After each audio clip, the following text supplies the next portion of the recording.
இப்போதே உங்களுக்கு தங்களுடைய சம்பளம் ரூபாய்க்கு ரூபாய் தெரியும், உங்கள் கிரெடிட் கார்டு பில்ஸ் தேதி தெரியும், உங்க அடுத்த பதவி உயர்வு எப்போது என்று தெரியும். ஆனா இதை யாரும் உங்களிடம் சொல்ல மாட்டார்கள். நீங்கள் உங்கள் தொழில முன்னேறி கொண்டிருக்கும் போது உங்கள் கருப்பை திறன் ஒரு கவுண்ட் டவுன்ல இருக்கிறது. உங்கள் தொழிலுக்கு போல இதை நீங்க நிறுத்த முடியாது. நீங்க இதுக்காக நீட்டிப்பு கேட்டு பேச முடியாது. பிறகு திரும்ப வந்து இதை தொடர முடியாது. மிகவும் அதிர்ச்சி அளிப்பது, இந்த பெண்கள் பெரும்பாலும் எல்லாம் சரியாக செய்தார்கள், கடுமையாக படித்தார்கள், வெற்றிகரமான தொழில்களை அமைத்தனர், பெற்றோரை ஆதரித்தனர், சரியான நேரத்திற்காக காத்திருந்தார்கள். ஆனா அவர்கள் இறுதியாக தயாராக இருந்த போது அவர்களின் உடல் தயாராக இல்ல. நான் உங்களை பயமுறுத்த முயற்சிக்கவில்லை, உங்களுக்கு நடக்கிறத பத்தி உங்களுக்கு விழிப்புணர்வு ஏற்படுத்த முயற்சிக்கிறேன். வணக்கம், நான் டாக்டர் அர்ச்சனா வீத்தே. உங்கள் உடலில் உண்மையில் என்ன நடக்கிறது என்பதை நான் உங்கள்கிட்ட சொல்ல விரும்புறேன்.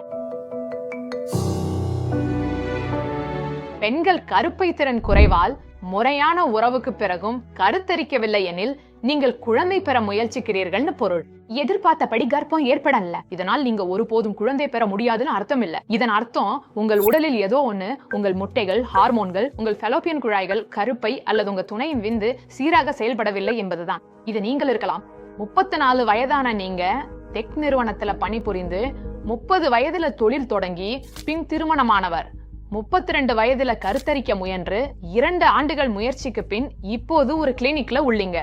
ஒரு கூப்புல நிறைய சாதாரண ரிப்போர்ட்டுகளோட டாக்டர் சொல்கிறார் காரணம் தெரியாத புரிமோ. உங்க மாமியார் சொல்றா உங்கள் எல்லா பரிசோதனைகளும் சரியாக இருக்கிறது, ஒருவேளை நீங்க அதிகமா யோசிக்கிறீங்க, எங்க காலத்துல இவையெல்லாம் எங்களுக்கு இல்ல.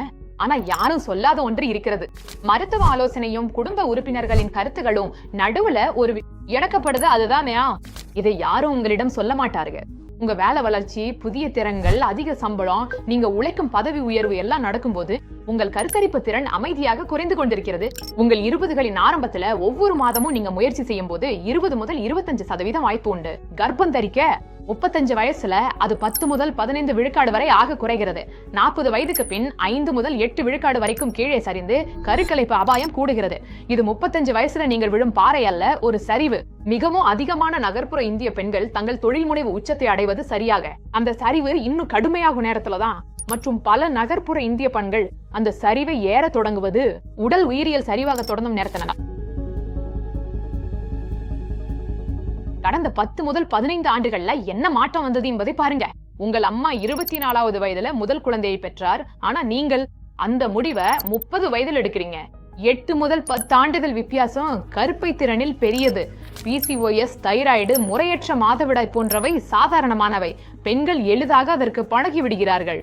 இவை சிறிய பக்க விளைவுகள் அல்ல, உங்கள் உடலின் முன்னெச்சரிக்கை. நகர்ப்புற மன அழுத்தம், பரபரப்பான வேலை, ஹார்மோன் குழப்பம் மற்றும் காற்று மாசுபாடு 2 முதல் 3 வரை கருப்பை ஆண்டுகளை திருடுகிறது. இதுதான் சூழல். மெட்ரோ ஊழியரான 33 வயது பெண் பரிசோதனைகள் சீராயிருந்தோ முயற்சி செய்கிறார்.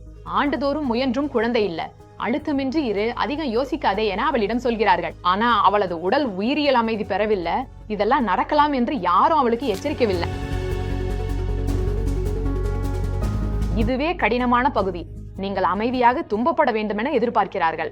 உங்கள் சக ஊழியர் கர்ப்பத்தை அறிவிக்கும் போது புன்னகையுடன் வாழ்த்திவிட்டு உள்ளுக்குள் உதவியற்றவராக உணர்கிறீர்கள். குடும்ப கூடங்களில் யாரும் நேரடி உங்களிடம் கேட்க மாட்டார்கள். அவர்களின் கண்கள்ல அவளுக்கு என்ன என்ற கேள்வியை பாக்குறீங்க. கணவர் குடும்பம் நேரடியா கூறவில்லை, ஆனா சொல்லாத அந்த அழுத்தம் எப்போதும் கனமாகவே உள்ளது. யோசிக்கிறீங்க, நான் ஏதாவது தவறு செய்தேனா? சீக்கிரம் கல்யாணம் செஞ்சிருக்கணுமா? கம்மியா உழைச்சிருக்கணுமா? என் பதவி உயர்வுக்காக குறைவாக மன அழுத்தம் எடுத்து வேண்டிருக்குமா? பதில் இல்லவா? நீங்க தோல்வி அடைந்தது இல்ல, ஆனா உயிரியல் காத்திருக்காதுன்னு யாரும் உங்களிடம் சொல்லவில்லை. ஆரம்ப அறிகுறிகள் என்ன? முறையற்ற மாதவிடாய், பல மாதங்கள் மாறுபடும் இரத்தப்போக்கு ஆகியவை PCOS, தைராய்டு அல்லது ஹார்மோன் பிரச்சனையா இருக்கலாம். வேலைக்கு செல்ல முடியாத அளவு கடுமையான வலி எண்டோமெட்ரியோசிஸாக இருக்கலாம். இது ஒரு அமைதியான கருத்தரிப்பு எதிரி. உங்களுக்கு கவலைப்பட வேண்டாம் என்று சொன்ன அந்த PCOS அல்லது தைராய்டு ஹார்மோன் பிரச்சனைகள் அவைதான் அந்த நுண்ணிய சுட்டிக்காட்டல். இங்க ஒரு பெரிய விஷயம் இருக்குது. 35 வயதுக்குள்ள 1 வருடத்திற்கு மேல் அல்லது 35க்கு மேல் 6 மாதங்களுக்கு மேல் முயற்சி செய்தால் அது பொறுமையின்மை இல்ல, அது உங்கள் உடல் உங்களுக்கு சொல்லும் ஒரு செய்தி.